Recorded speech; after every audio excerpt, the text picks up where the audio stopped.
Assalamualaikum warahmatullahi wabarakatuh. Perkenalkan, nama saya Disa Larasati, 23210362. Saya Salsabila Putri 23210023.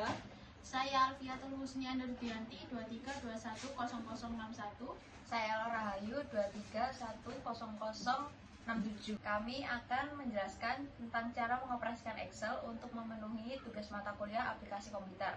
Oke guys, di part 1 ini aku mau kasih tutor ke kalian gimana caranya pada saat kalian enter itu udah masuk ke border tabelnya, jadi kalian nggak perlu lagi ke all border gitu.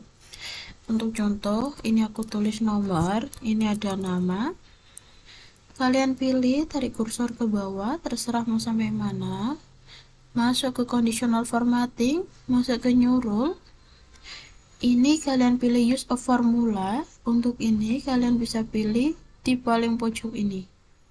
Nah, untuk dolar yang kedua ini kalian bisa hapus ya. Setelah itu kalian pilih ke format, border, pilih outline, oke, lalu oke. Jadi contoh untuk tampilannya nanti seperti ini. 1, 2, 3. Nah, untuk biar cepat, kalian mau sampai nomor berapa, kalian ketik 1, 2, 3 dulu, lalu kalian pilih ketiganya, pilih pojok ini, tarik guys. Ini ada indikator nomornya, jadi kalian mau sampai nomor berapa itu bisa. Di part 2 ini aku mau bikin tips cara mudah buat ngejumlah data. Nah, biasanya untuk kalian kan biasanya ada pakai sum ya, sama dengan sum, lalu pilih kolom yang akan kalian jumlahkan,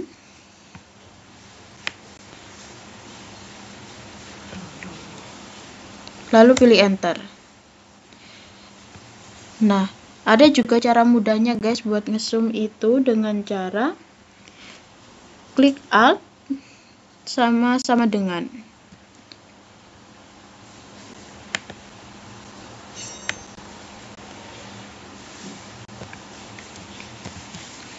Itu bakal muncul langsung di bawahnya.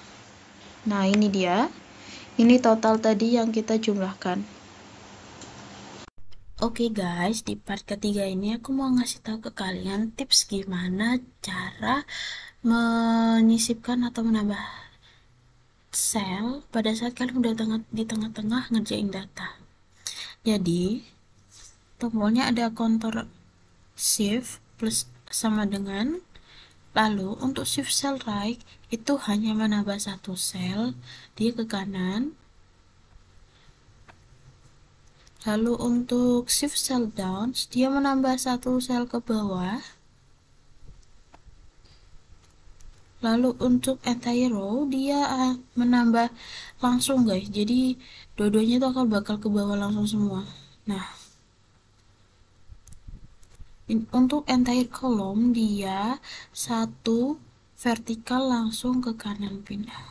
Nah, jadi kalian nggak perlu bingung atau gimana sih buat nambah-nambah.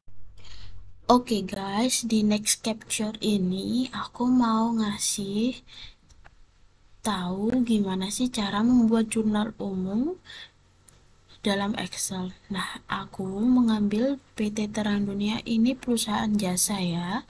Jadi awal-awal kita harus bikin judulnya jurnal umum, lalu diikuti nama PT-nya. Kalau ini PT Terang Dunia.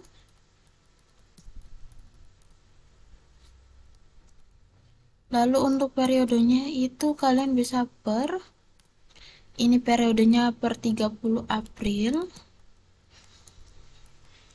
2012.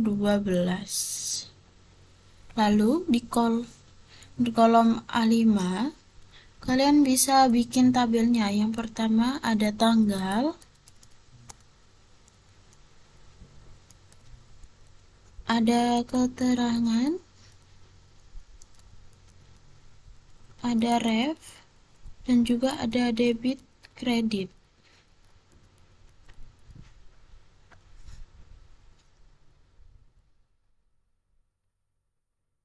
Kita akan masuk ke pembahasan pada tanggal 1 April ya. Tanggal 1 April, PT Terang Dunia menerima setoran tunai sebesar 150 juta sebagai setoran modal dari pemegang saham perusahaan. Jadi, pada tanggal 1 April, PT Terang Dunia menerima setoran tunai, jadi kasnya bertambah. Lalu, disetor sebagai setoran modal, jadi kas pada modal saham sebesarnya 150 juta.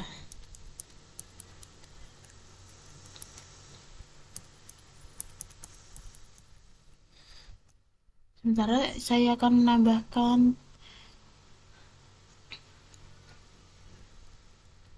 kolom accounting, jadi biar muncul untuk Rp rupiahnya. Untuk memunculkan, bisa pilih sel yang kalian mau munculkan, lalu ke number. Untuk general ini diganti accounting, jadi otomatis bakal berubah. Lanjut, kita di tanggal 5 April sebagai pemilik menyerahkan sebuah bangunan ruko beserta tanahnya yang masing-masing seharga 250 dan 200 juta sebagai setoran modal saham tambahan bagi PT Terang Dunia. Jadi, ada bangunan, ada tanah, diserahkan untuk modal, jadi pada modal saham. Untuk bangunannya senilai 250 juta, tanahnya 200 juta. Lalu untuk modal sahamnya ini total dari kedua ini ya, sama dengan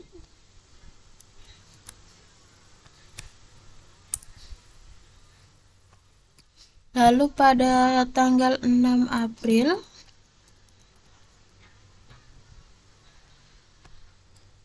manajemen Terang Dunia mulai membeli secara kredit berbagai peralatan elektronik sebesar 17 juta di toko ABC. Jadi pembelian secara kredit berarti dia utang. Jadi ada peralatan pada utang usaha karena dia pembelian secara kredit sebesar 17 juta.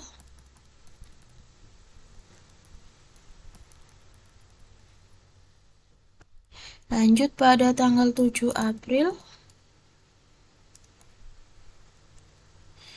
PT Terang Dunia memperoleh kredit usaha dari Citibank sebesar 60 juta dengan jaminan tanah.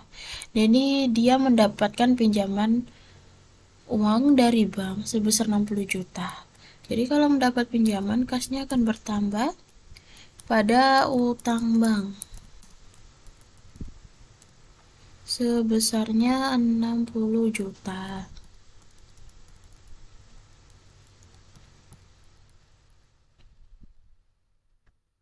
Lanjut pada tanggal 12 April,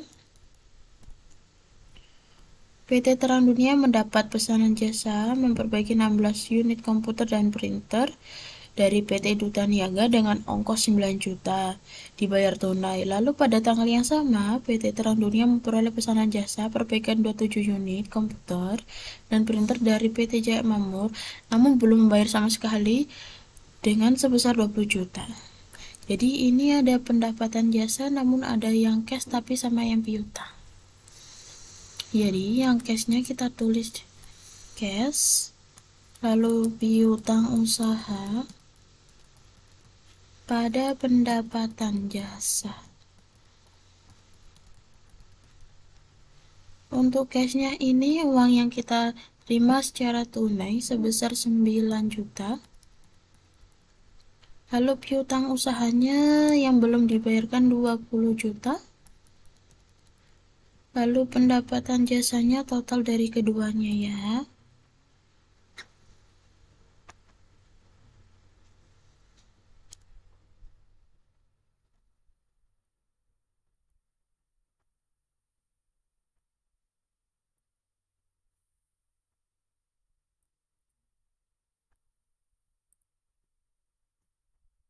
Lanjut, pada tanggal 25 April,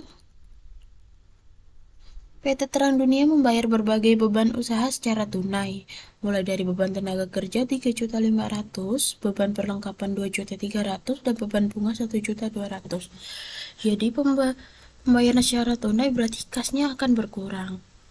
Jadi kita tulis dulu apa yang mengurangi kasnya, ada beban tenaga kerja atau beban karyawan, lalu ada beban perlengkapan,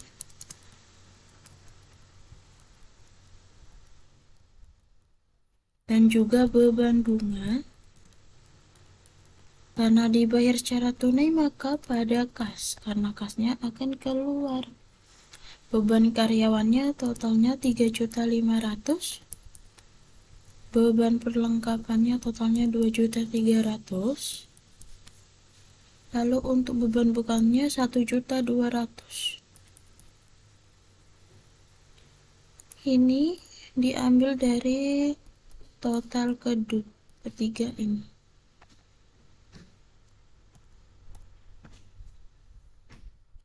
Lalu pada tanggal 26 April,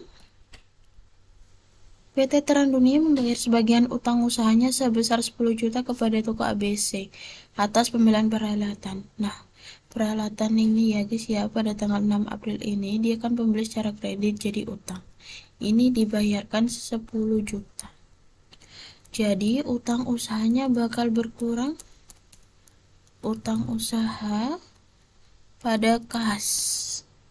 Untuk utang usahanya sebesar 10 juta yang dibayarkan ya.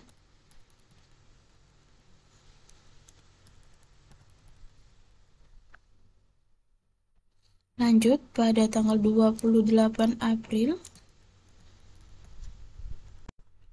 PT Terang Dunia menerima pembayaran sebagian piutang usahanya sebesar 12 juta.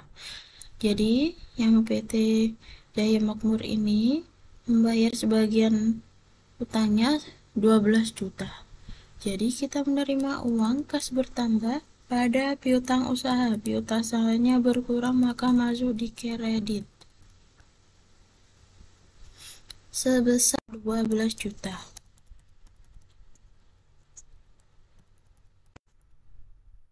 Oke, lanjut.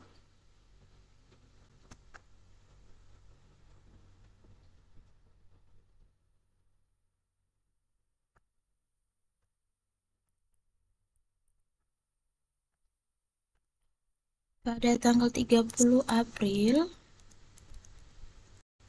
PT Terang Dunia membagikan dividen sebesar 5 juta kepada pemegang saham. Dia bagi-bagi dividen kepada pemegang sahamnya, maka kasnya akan berkurang. Jadi dividen pada kas sebesar 5 juta. Oke, sudah. Lalu di bawah sini kita total ya, totalnya berapa. Untuk totalnya pakai cara yang mudah sama dengan sum.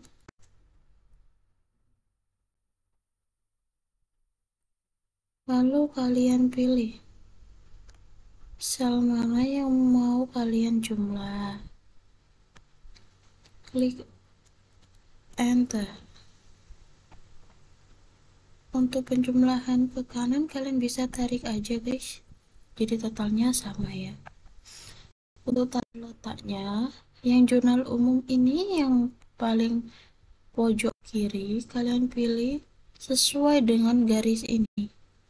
Sel yang kalian pakai dipilih, lalu pilih ke alignment, ke merger center. Jadi ini untuk penengahnya. Kalian tidak bisa gabung dari ketiga ini karena nanti bakal beda tatanya ya. Jadi pilih satu-satu seperti ini.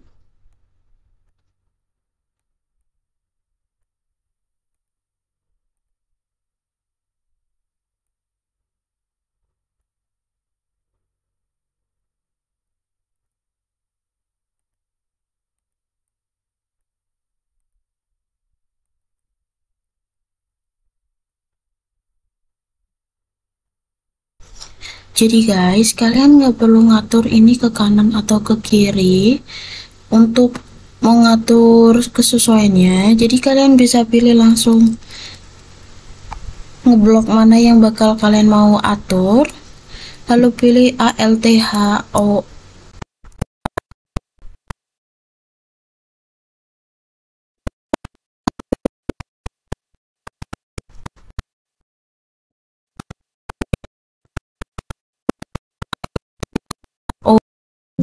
Untuk atur kolomnya, jadi bakal langsung sesuai seperti ini tampilannya.